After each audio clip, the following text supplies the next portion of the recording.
Bismillahirrahmanirrahim. Assalamualaikum warahmatullahi wabarakatuh.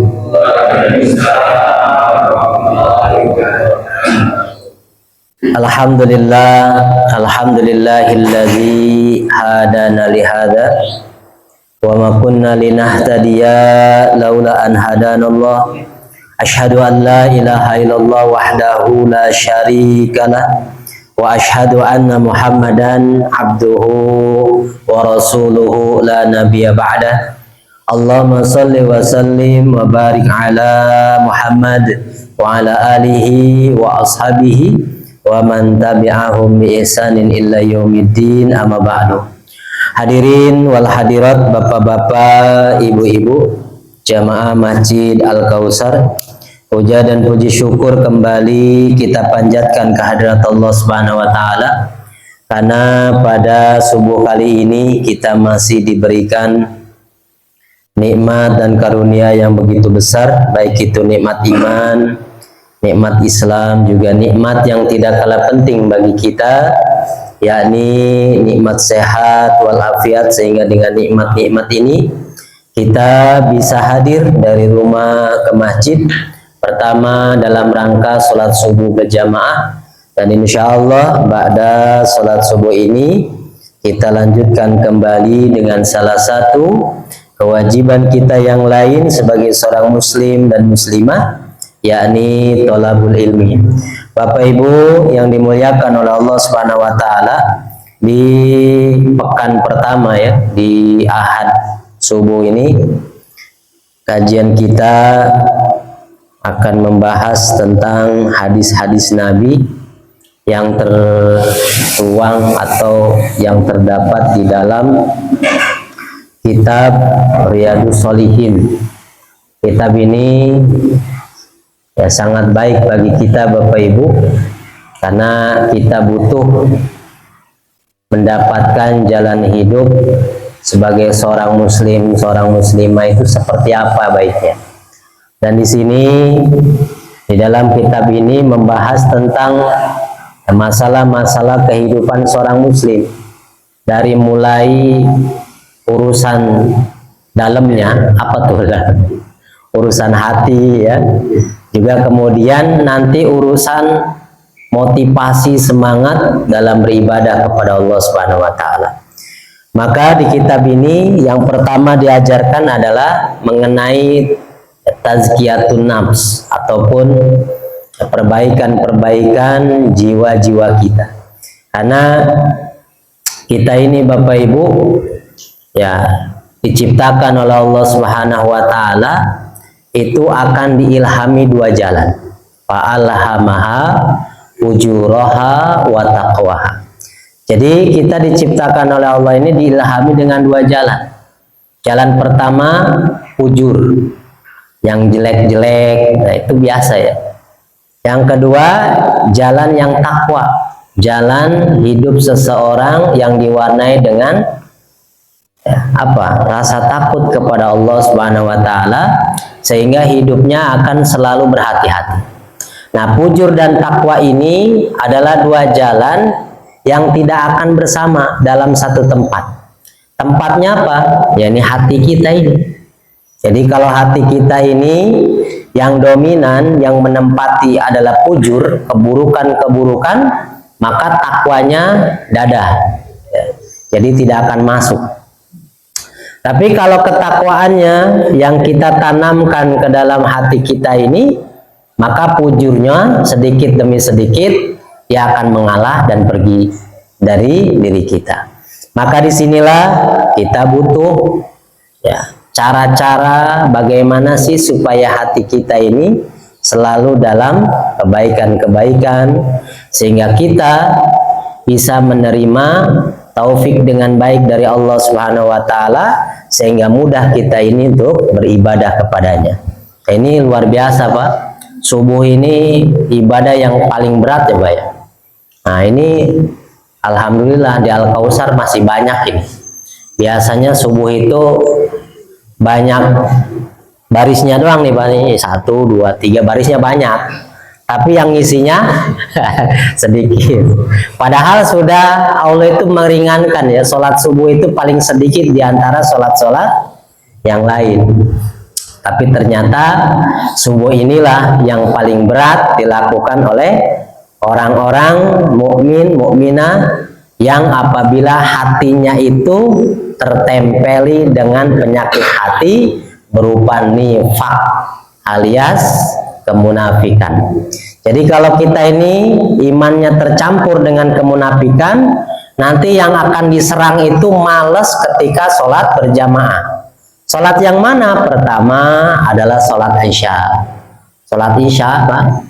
Kalau Ramadan, kalau sekarang masih rame, tenang, santai aja. Nanti 2 pekan kemudian, ini Al-Kausar tenang, gak bakalan dempet-dempetan ya Pak ya. Pastinya ke depan semua biasanya.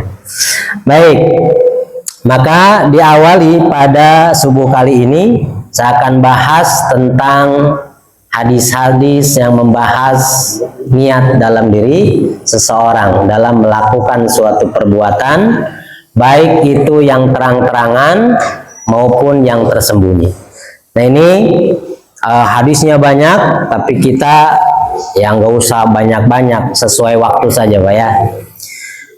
Kita masuk hadis yang pertama, yakni kitab di dalam Riyadhus Shalihin ini ya, hadis di dalam kitab Riyadhus Shalihin.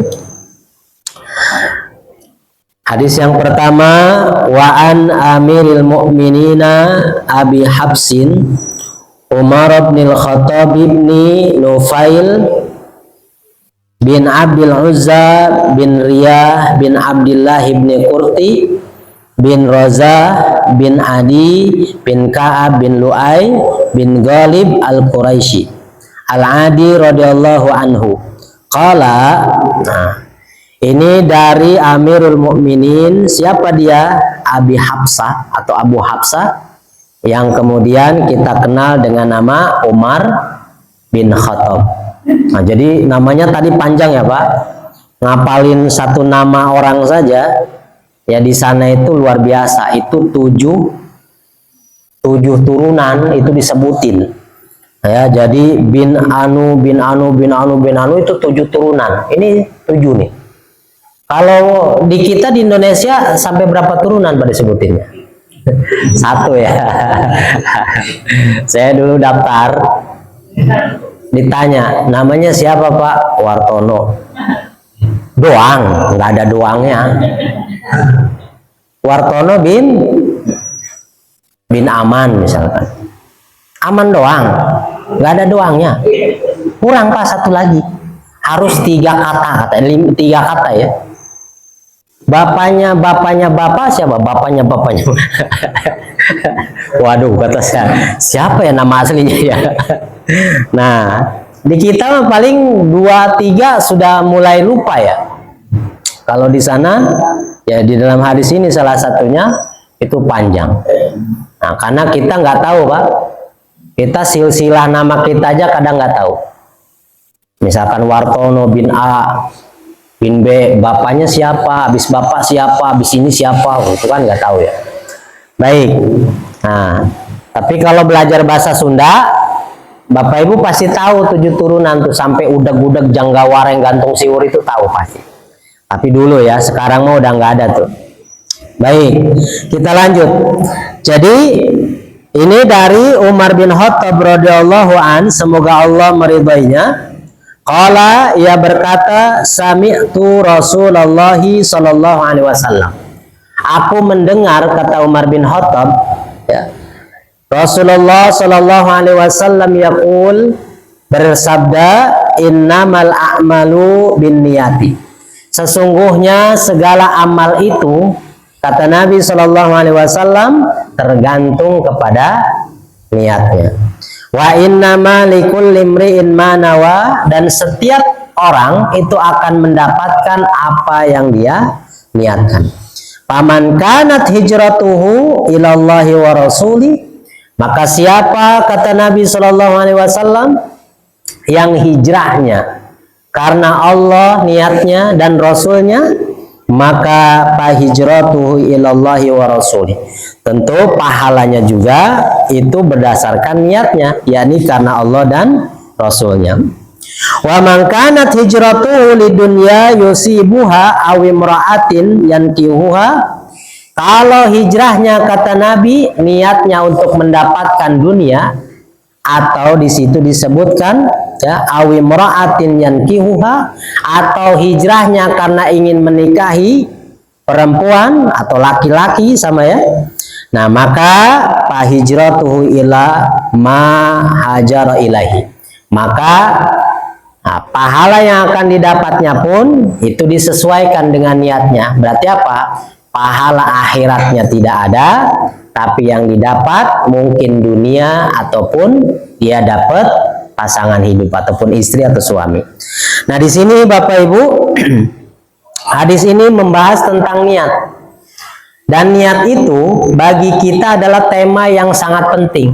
Kenapa? Karena ruh daripada setiap amal yang kita kerjakan Bapak Ibu itu ada pada niat. Jadi amal-amal kita itu akan bernilai sesuai dengan niatnya. Nanti ada orang itu niatnya karena Allah Subhanahu wa Ta'ala, maka Allah yang akan memberi pahalanya. Tapi kalau niatnya karena mengharap wajah manusia, karena ria, karena sum'ah, maka Allah melepas diri dari memberikan pahala orang tersebut. Tapi nanti pada hari kiamat, orang tersebut akan dikembalikan kepada niatnya masing-masing.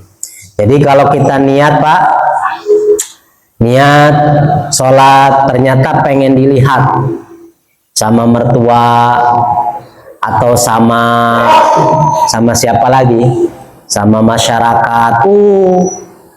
Bapak itu rajin sholatnya. Tapi ingat ya, ini nih gambaran urusan hati nih, jadi bukan urusan yang lain. Nah, maka kalau orang itu melakukan ibadah karena ingin mendapatkan pujian dari manusia, maka nanti pada hari kiamat itu orang ini akan dikembalikan niatnya. Jadi datanglah mereka kepada Allah kemudian mengatakan, ya Allah, saya telah beribadah kepadamu, saya telah sholat, saya telah puasa, saya telah zakat, saya telah berjihad, bahkan saya mati karenamu ya Allah. Kemudian kata Allah, kadzabta, engkau bohong. Kamu sholat itu karena si fulan pengen dipuji itu. Engkau bersedekah karena engkau itu pengen dipuji menjadi orang yang paling dermawan. Engkau mati di medan perang bukan karena Allah, tapi engkau pengen disebut pahlawan, pemberani dan lain sebagainya. Maka kata Allah, mintalah pahalanya kepada orang yang kamu lihat wajahnya. Jadi nanti Pak, kita itu disuruh mintanya sama siapa tuh dulu waktu ibadah. Kenapa kamu ini? Wah, enak saya. Sebetulnya malas saya sholat itu. Karena nggak enak ini lagi duduk sama ustadz. Ustadznya sholat, masa saya nggak sholat? Nah, jadi nanti sholatnya, pahalanya minta sama ustadznya. Nah, iya. Jadi jangan Mbak, jangan sampai kita ibadah itu niatnya salah. Maka di sini niat itu menjadi apa Bapak Ibu? Menjadi patokan ya, syarat supaya amal-amal ibadah kita itu bernilai di sisi Allah Subhanahu wa Ta'ala. Makanya ada dua orang tuh yang melakukan ibadah yang sama, yang melakukan amal ibadah yang sama, tapi kemudian pahalanya berbeda-beda tergantung kepada niatnya. Maka di Quran surat Al-Ma'un jelas tuh kenapa ada orang yang celaka. Fawailul lil musallin, berhenti di situ. Apalagi kalau jadi imam, saking makmumnya sudah ngasih message WA, apalagi Tad, nanti terawih jangan suratnya jangan panjang-panjang ya Tad di WA. Bulan jangan panjang-panjang, bulan jangan panjang-panjang. Atau nggak boleh Bu, sholat pakai surat jangan panjang-panjang tuh nggak boleh, lagian nggak ada surat panjang-panjang itu nggak ada. Ya. Nah, akhirnya apa? Si imamnya ini bijaksana. Sampai-sampai apa? Bagusnya luar biasa. Kulhu aja 3 rakaat itu, Pak. Wairil maghdubi alaihim waladdallin. Amin. Bismillah. Qul huwallahu ahad. Allahu akbar. Ternyata kulhu buat witir, itu luar biasa. Nah, kita nih ada orang sholat itu kan, fawailul lil musallin, kata Allah, celakalah orang yang sholat. Jangan berhenti, Pak. Nanti kalau jadi imam berhenti di situ, apalagi ditambah ruku lagi. Fawailul lil musallin, Allahu akbar. Itu sambil ruku, sambil teriang-iang, fawailul lil musallin, celaka bagi orang yang sholat ruku. Berarti aing celaka ya. Waduh, itu imamnya harus tahu kalau berhenti di situ tuh ya wakofnya syai, berhentinya jelek. Kenapa jelek? Karena maknanya jadi aneh. Masa orang yang sholat celaka gitu kan?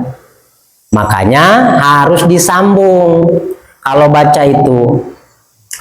Fawailul lil musallin alladzina hum an salatihim sahun.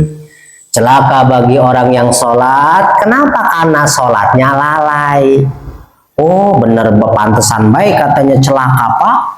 Yang sholatnya lalai, lain jelema itu mah. Ulah itu bahasa Sunda, lalai. Aduh, ada orang yang begitu tuh yang agak aneh-aneh ya, Pak. Ada kecelakaan, kenapa? Supirnya lalai. Pantes aja kecelakaan, orang yang nyupirnya lalai katanya.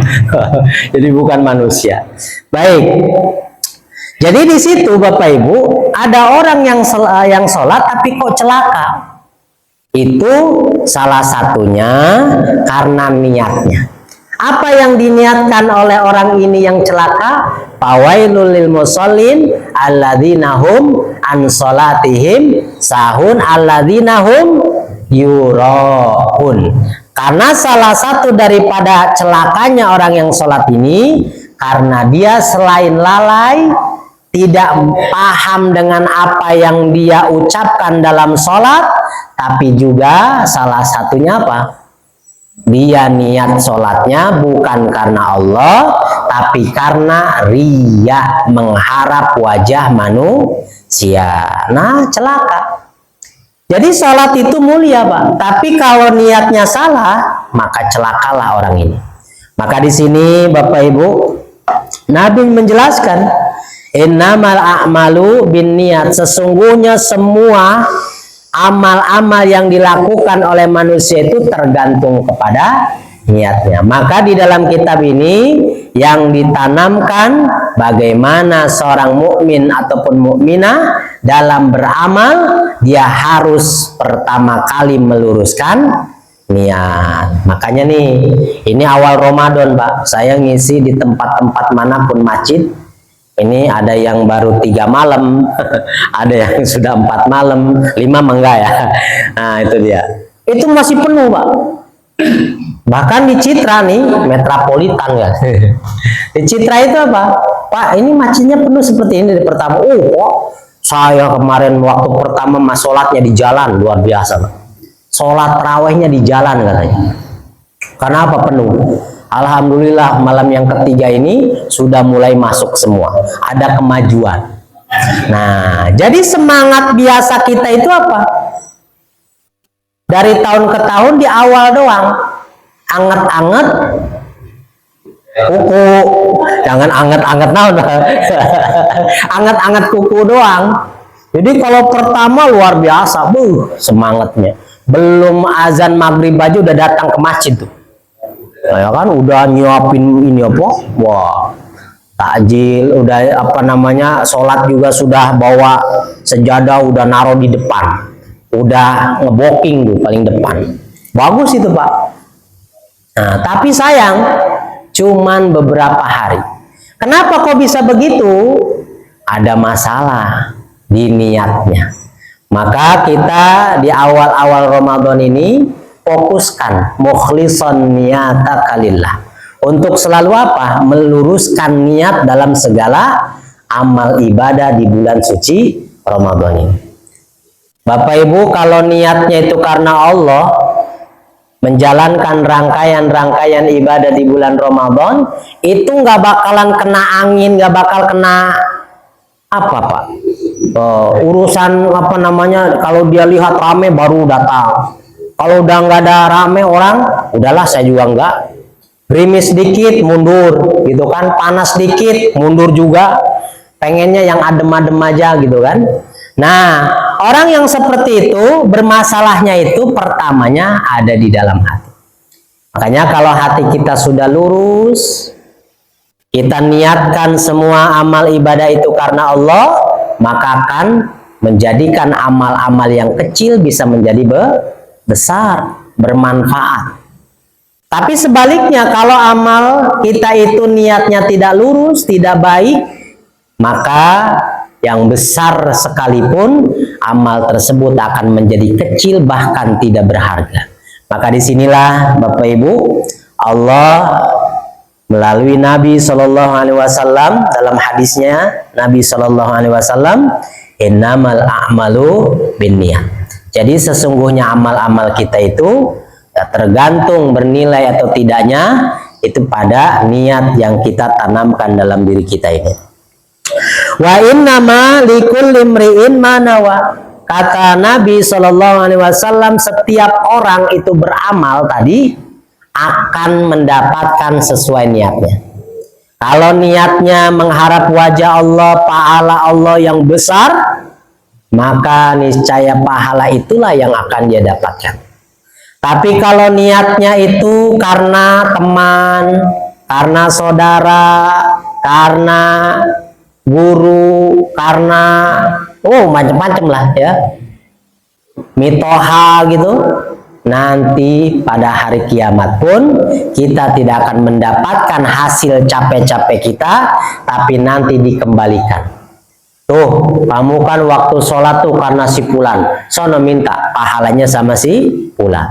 Sedangkan si Fulan juga sama, dia juga bingung, waduh gimana nih saya, boro-boro mau nolongin orang, nolongin diri sendiri aja pada hari kiamat, semuanya kadang tidak ada waktu. Kemarin sudah dijelaskan dalam kajian-kajian tafsir kita, pada hari kiamat Bapak Ibu, sedekat-dekatnya kita, bahkan sesayang-sayangnya anak dan bapak dan anak, istri dan suami dan istri, pada hari kiamat itu digambarkan. Yauma yafirul mar'u min akhi wa ummihi wa abi wa sahibatihi wa bani. Kenapa? Likulli imri'in min yauma idzin sya'nu yughni. Jadi semuanya itu sibuk dengan urusan masing-masing, sehingga teman yang dulunya jadi solmetan kemana-mana berdua gitu kan, sampai-sampai yang satunya mau ke kamar kecil aja ditungguin. Tungguin ya, tungguin. Biasa nih, solmetan, ya, kemana-mana berdua aja kayak perangko gitu kan. Ternyata pada hari kiamat, waduh, sibuk dengan urusan masing-masing, sehingga tidak ada waktu untuk membantu satu sama lain. Maka disinilah kita beramal soleh Bapak Ibu, itu harus pertama kali meluruskan niat supaya amal-amal ibadah kita ini bisa mendapatkan hasilnya, yakni pahala dari Allah Subhanahu wa taala. Maka digambarkan, faman kana hijratuhu ilallahi wa rasuli fa hijratuhu ilallahi wa rasuli. Kalau orang itu hijrah karena Allah, mengharap pahala Allah, maka itulah yang akan dia dapatkan hasilnya. Tapi kata Nabi, paman kana wa man kanat hijratuhu lidunya yusibuha aw imra'atin yankihuha fa hijratuhu ila ma hajar ilai. Kalau hijrahnya bukan karena Allah, bukan karena Rasul, tapi hijrahnya untuk mendapatkan dunia, biar dapat usaha, biar dapat kedudukan, biar dapat lowongan kerja, nah macam-macam lah ya.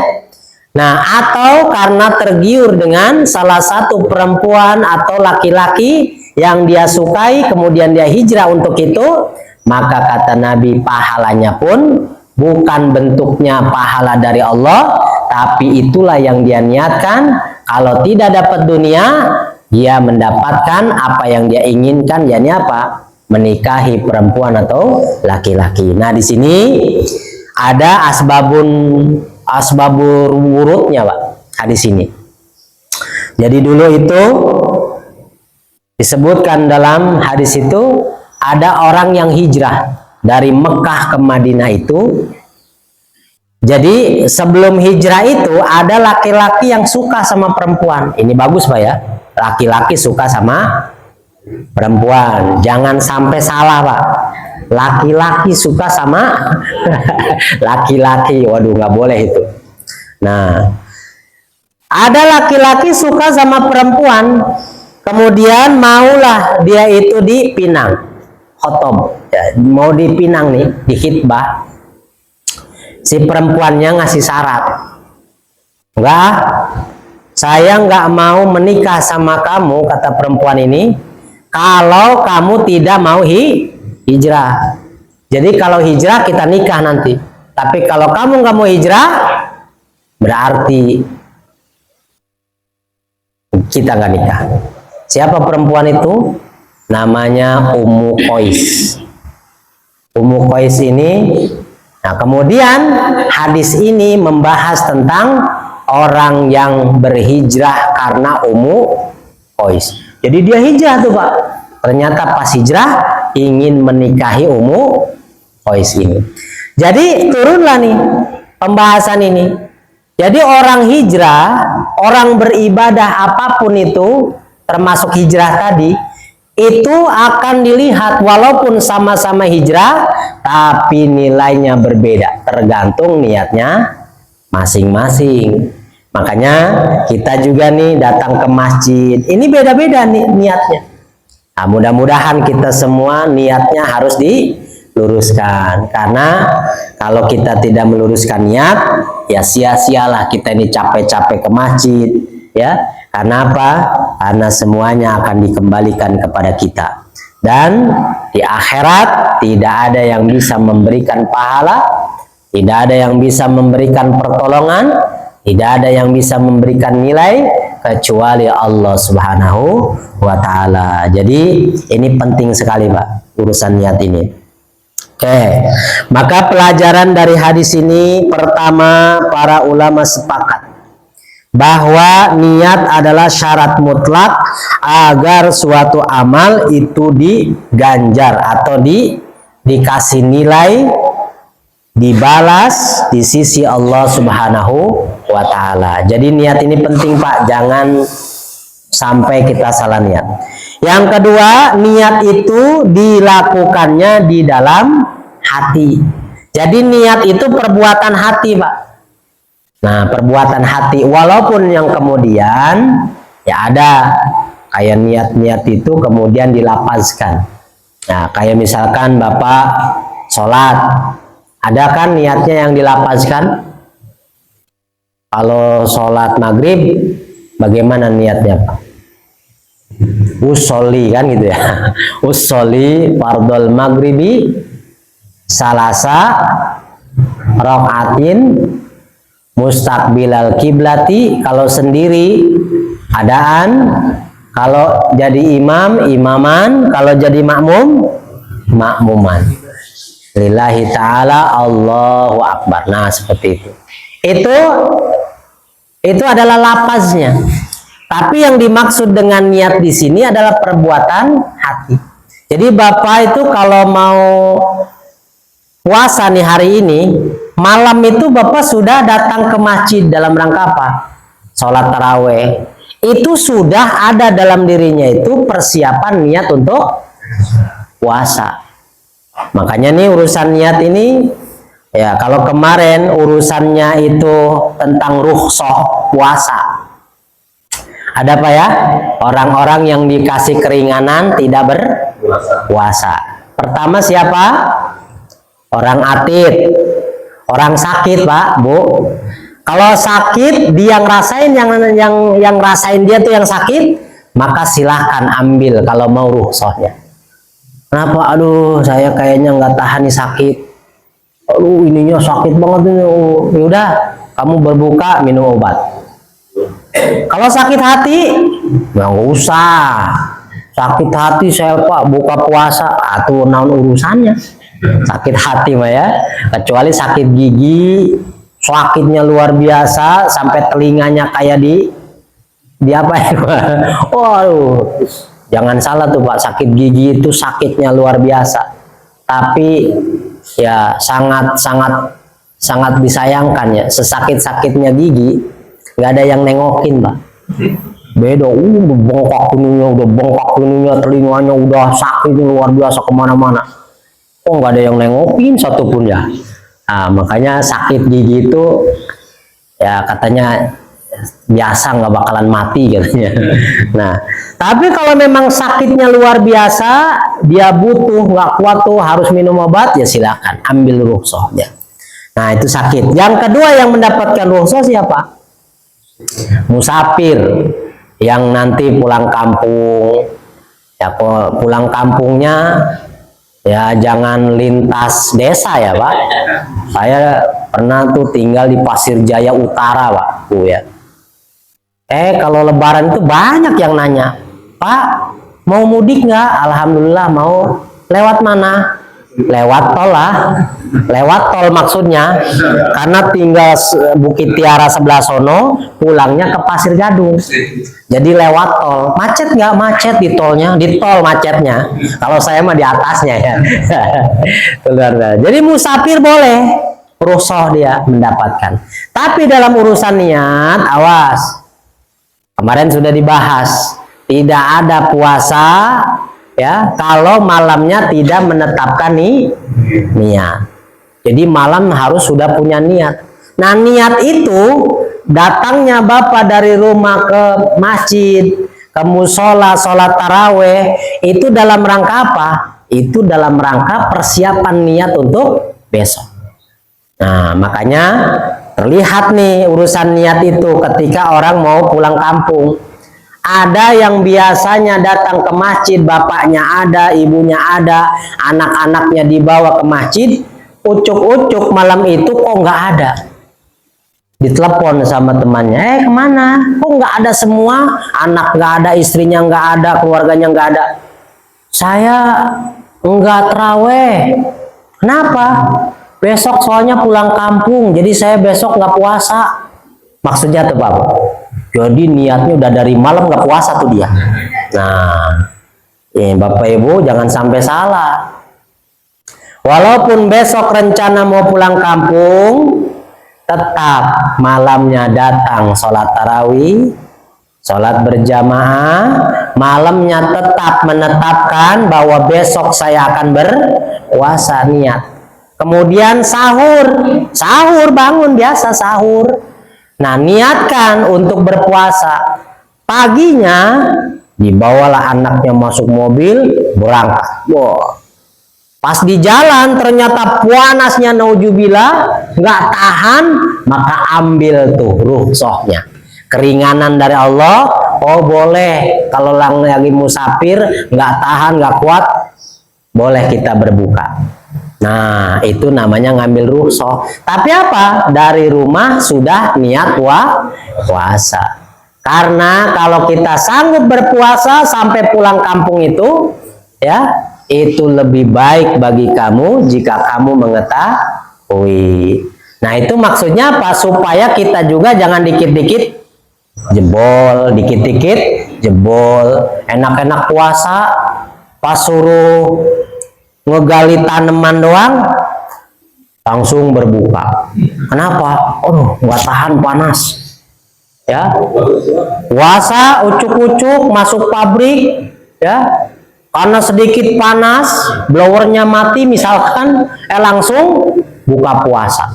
Nah itu jangan sampai begitu. Kata Allah, walaupun ada tuh kesulitan-kesulitan dalam berpuasa, termasuk tadi tuh ruso-ruso itu, kalau memang kita itu bisa dan mampu berpuasa, maka itu lebih baik daripada kita berbuka.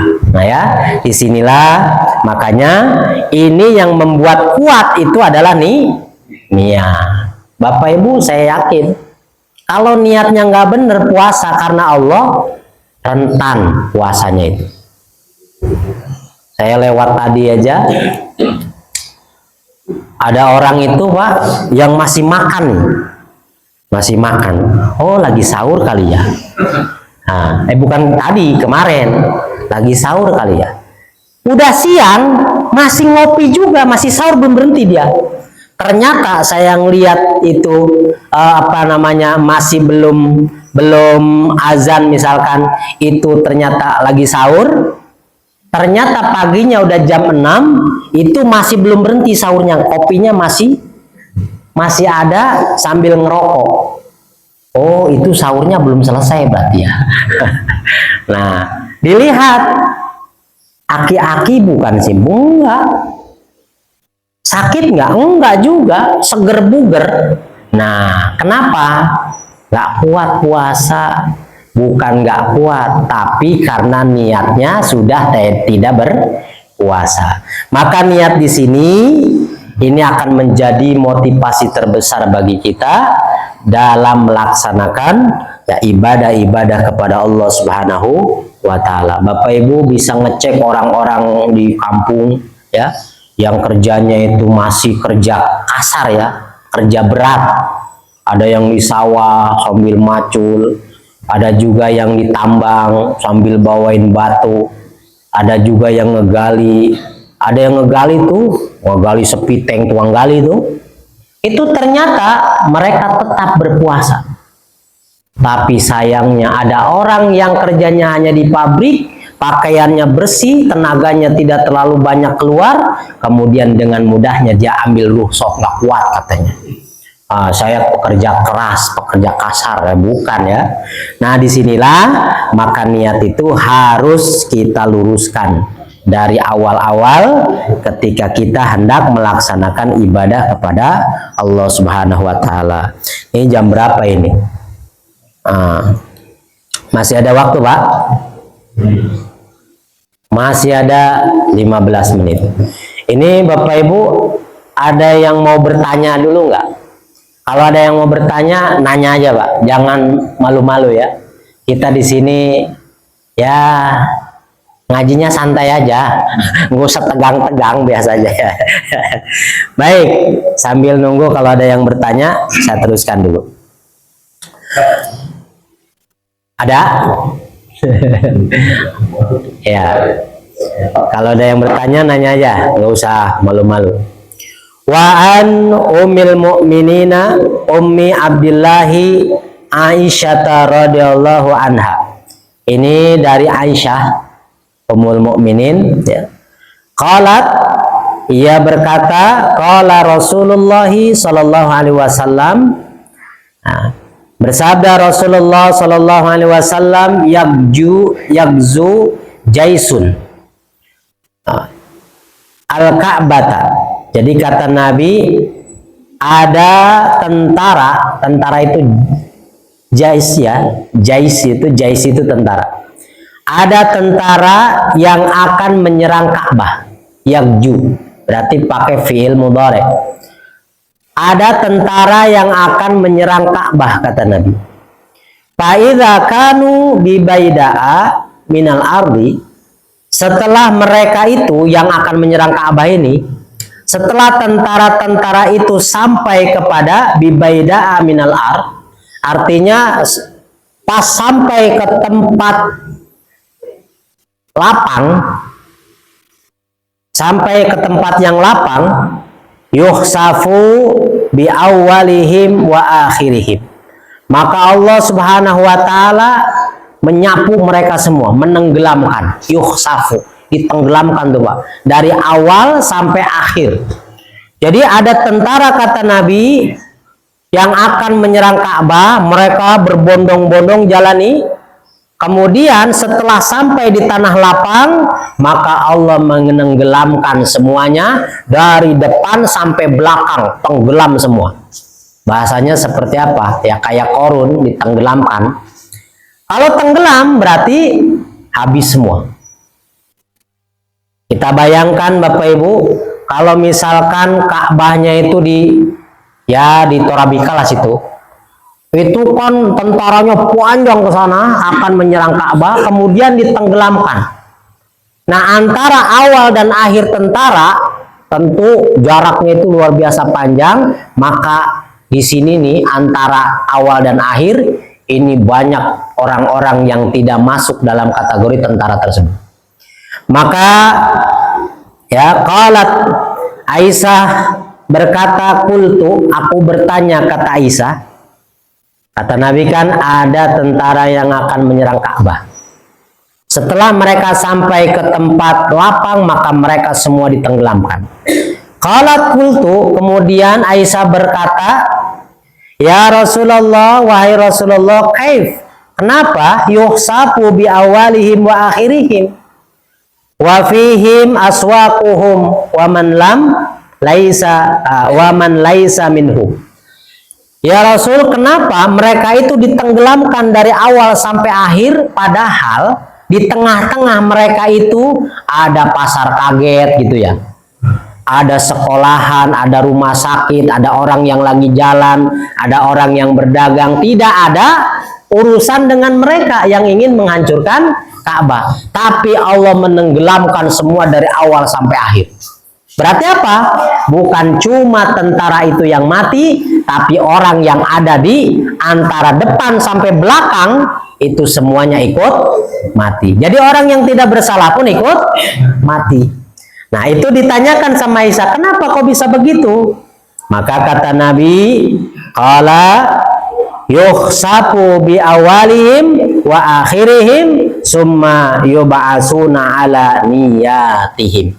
Mereka semua ditenggelamkan dari awal sampai akhir, kata Nabi, kemudian dia akan dibangkitkan, yub'asu, akan dibangkitkan mereka itu berdasarkan niatnya masing-masing.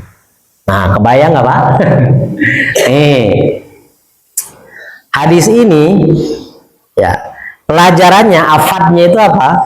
Pertama ya, perhitungan kebaikan dan keburukan itu didasarkan kepada niat. Maksudnya bagaimana Bapak Ibu? Jadi kita itu di situ, misalkan kalau ada kita tuh di antara tentara-tentara tersebut, kemudian tentaranya ditenggelamkan, kitanya pun ikut mati. Kan kita nggak bersalah, kita nggak mau menghancurkan Ka'bah, kok mati juga? Nanti kata Nabi, kita ini akan dibangkitkan. Untuk apa tuh niatnya ada di situ? Oh, ternyata niat saya berdagang, berarti niatnya berdagang. Oh, niat saya ini membantu orang di situ, ada rumah sakit dan sebagainya, maka niatnya kita berbuat baik. Nah, itulah niatnya. Pelajarannya apa? Jangan kita ini Bapak Ibu keluar rumah, jangan lupa kita luruskan niat. Takutnya pas keluar rumah, kita masuk ke tempat tersebut, Allah mengajab tempat tersebut, maka kita masuk di dalamnya mati. Pernah tahun berapa itu Pak, insiden meledak Marriott apa? Marriott apa sih? Hotel itu. Kan ada juga tuh yang meninggal itu yang lagi dagang di situ kan. Nah, itu gambarannya. Kita keluar rumah, kita kan nggak tahu kita apakah pas lagi duduk ada kecelakaan gitu kan, kitanya ikut juga di dalamnya. Maka disitulah bahasanya kita itu kalau keluar rumah harus meluruskan niat.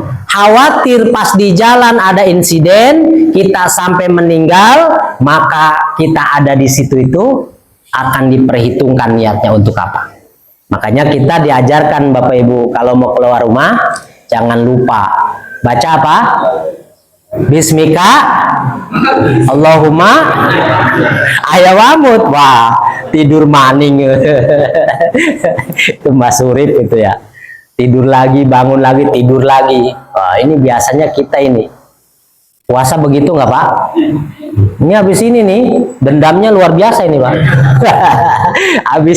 habis sholat subuh biasanya langsung pulang, langsung ya ke tanah kapuk lagi, kita tidur lagi, bangun-bangun jam 12 misalkan.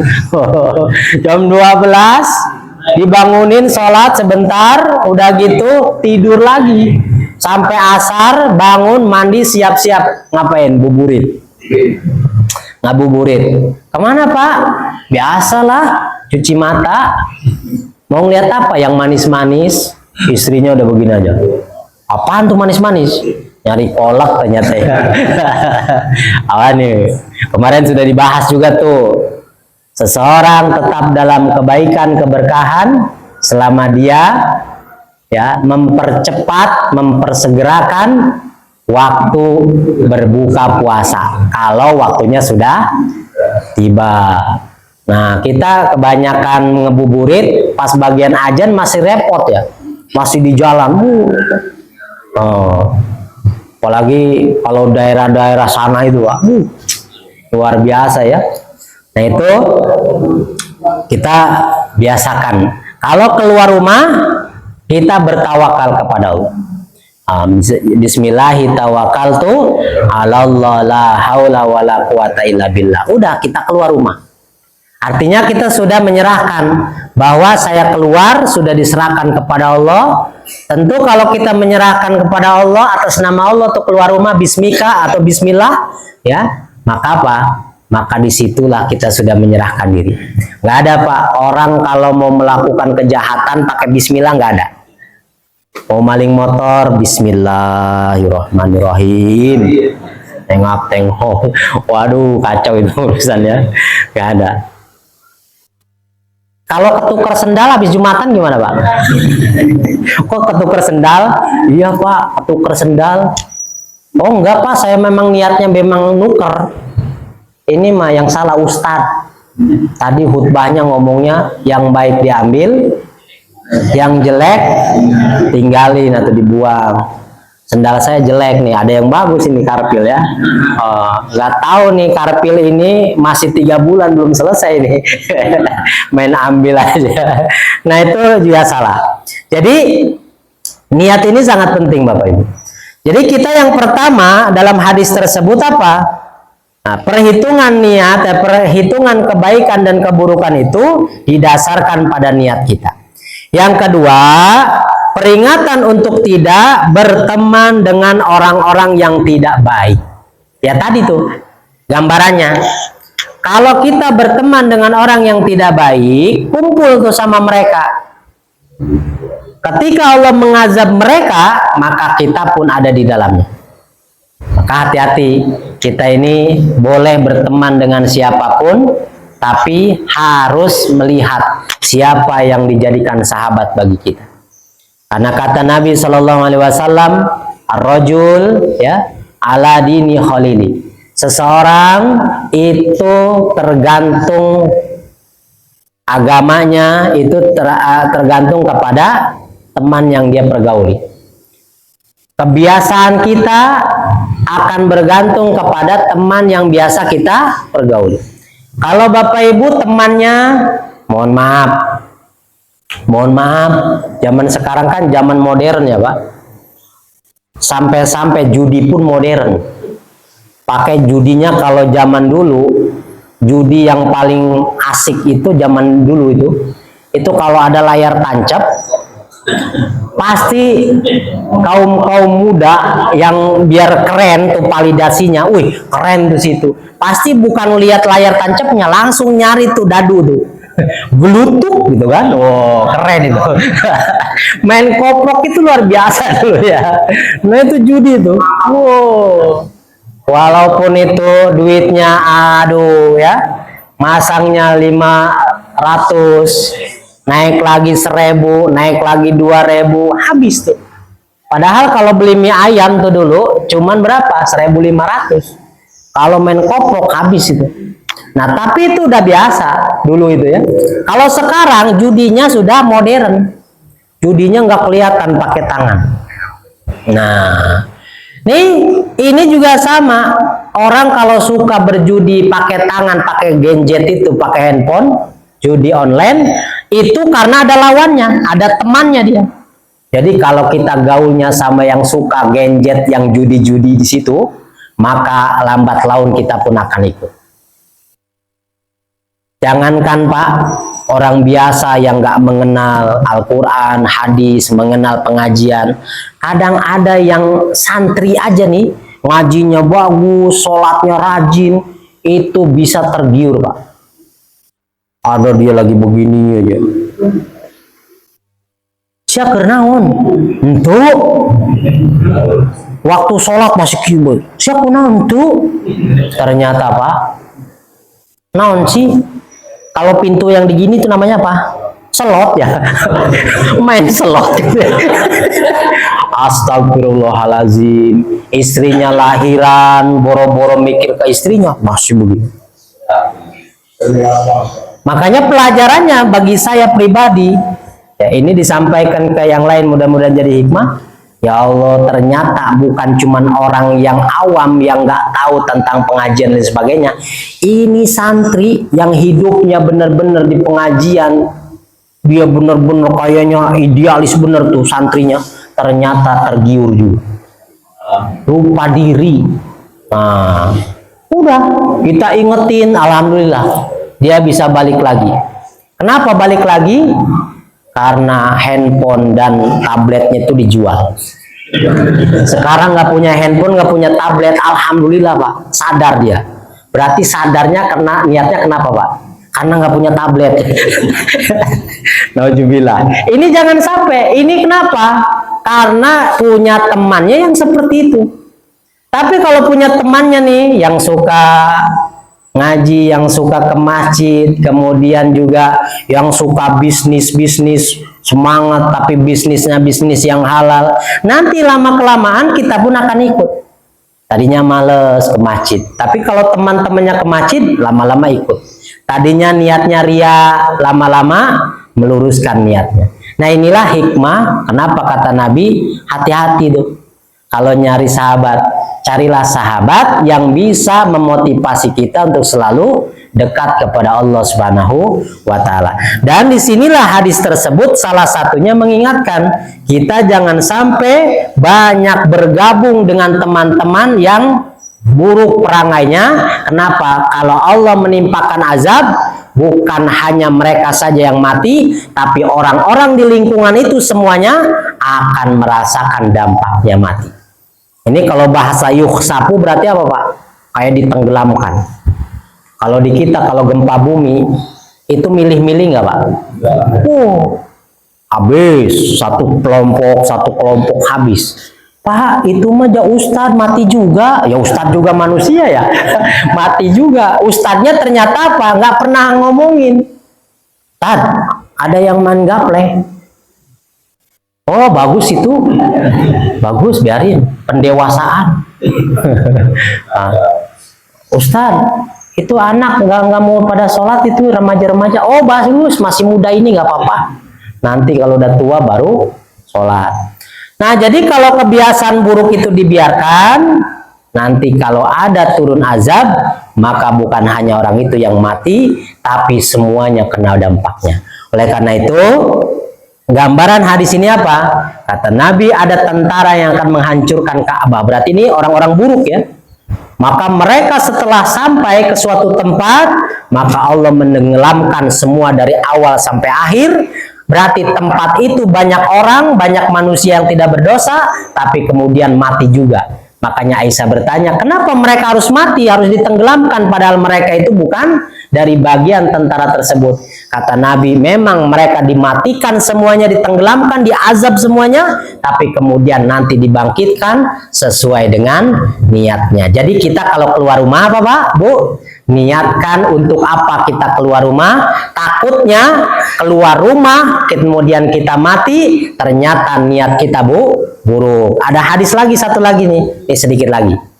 Ada orang yang biasa dari awal sampai akhir melaksanakan amalan-amalan ahli surga, sholat, puasa, zakat, rajin. Setelah dekat tuh ajalnya mau mati, urusan ajal kan nggak tahu ya. kemudian dia ada niatan untuk melakukan keburukan-keburukan, lalu ketika dia melakukan itu ternyata ajalnya datang. Coba Pak, tadinya baik, pas mati jelek. Itulah yang disebut su'ul khotimah. Kenapa bisa begitu? Karena dia tidak waspada bahwa kalau kita melakukan hal apapun, keluar rumah dan lain sebagainya, pergi kemanapun, maka luruskan dulu niatnya. Untuk apa saya kesini? Untuk apa saya melakukan itu? Karena apa? Boleh jadi itulah perbuatan yang terakhir yang akan ya menjadi perbuatan penutup bagi kita. Oleh karena itu, mudah-mudahan Bapak Ibu, ya kita di awal-awal Ramadan ini kita sudah ke berapa sih? Malam ke berapa ini?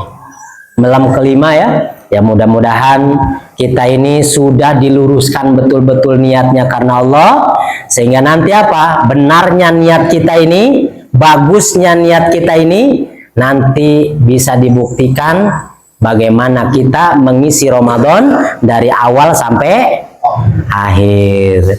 Nanti kelihatan Pak yang tumbang-tumbang. Ini malam kelima tumbang, malam keenam tumbang, hayu baik, hareup baik. Oke, ujung-ujungnya jadi imam doang di hareup. Ah ya. Kenapa nggak datang ke masjid? Enggak Pak, saya mah lagi pulang kampung. Oh, di kampung berarti sholatnya? Enggak juga. Di kampung wah, di sini enggak ya. Nah, mudah-mudahan Allah Subhanahu wa taala ya menguatkan niat-niat kita ini, sehingga semua perbuatan-perbuatan yang kita lakukan kita dasari dengan niat yang ikhlas karena Allah Subhanahu wa taala. Baik Bapak Ibu, karena sudah jam 6, tadi terbit jam berapa? Ini waktu suruk jam berapa? Udah suruk belum? Hah? Suruk itu terbit ditambah kira-kira 20 menit. Belum ya? Jadi kita nih bagus Pak. Kita dari sholat isya, kemudian kita selesai, kemudian suruk. Nah kita ini kalau dalam hadis itu memberikan motivasi. Ada orang miskin, ya Rasulullah, saya nggak bisa haji, nggak bisa umroh. Kenapa? Ya nggak punya duit. Oh ya udah, kata Nabi, kalau kamu mau pahalanya seperti orang yang haji dan umroh, kerjakan yang ini. Apa itu? Kamu sholat subuh berjamaah, kamu isi dengan hal-hal yang baik, yang positif, ibadah kepada Allah. Kemudian sampai kamu waktu syuruk, kamu sholat syuruk 2 rakaat, maka itu setara dengan pahala haji dan umroh atau minimal umroh. Nah, makanya apa? Ya, disinilah kita punya keutamaan bisa sholat syuruk. Jadi setelah selesai masuk waktu syuruk, ya kita sebelum pulang sholat syuruk dulu 2 rakaat ya. Itu setara dengan ya ibadah umroh. Tapi nanti kalau ditanya setelah sholat syuruk, Pak sudah haji, sudah umroh belum? Alhamdulillah udah. Orengan tadi syuruk. Enggak itu mah ya. Itu mah setara ya nilainya ya. Baik. Terbit 5.5 boleh jam 6. Oh belum, berarti lama ya. Berarti jam 6 lewat 15-an ya, 15-an lah. Ini masih ada berapa menit lagi. Bisa bisa ya, ya bisa ya. Nah, kalau di sini misalkan wah ini udah nggak tahan nih matanya. Oke. Baik Bapak Ibu, karena waktu kita sampai jam 6, alhamdulillah ada bonus 5 menit atau 6 menit ya. Mudah-mudahan duduknya kita di majelis taklim ini pertama ya bisa memberikan motivasi kepada kita. Mudah-mudahan kita bisa meluruskan niat, sehingga dengan niat ini bisa menjadi kekuatan bagi kita untuk bisa menghidupkan hari-hari Ramadan, malam-malam Ramadan dengan melakukan berbagai rangkaian ibadah kepada Allah Subhanahu wa taala. Mari Bapak Ibu, kajian ini kita tutup dengan sama-sama membaca doa kafaratul majlis. Subhanakallahumma wa bihamdika asyhadu an la ilaha illa anta astaghfiruka wa atubu ilaik. Wassalamualaikum warahmatullahi wabarakatuh. Ya Nabi salam alaika, ya Rasul salam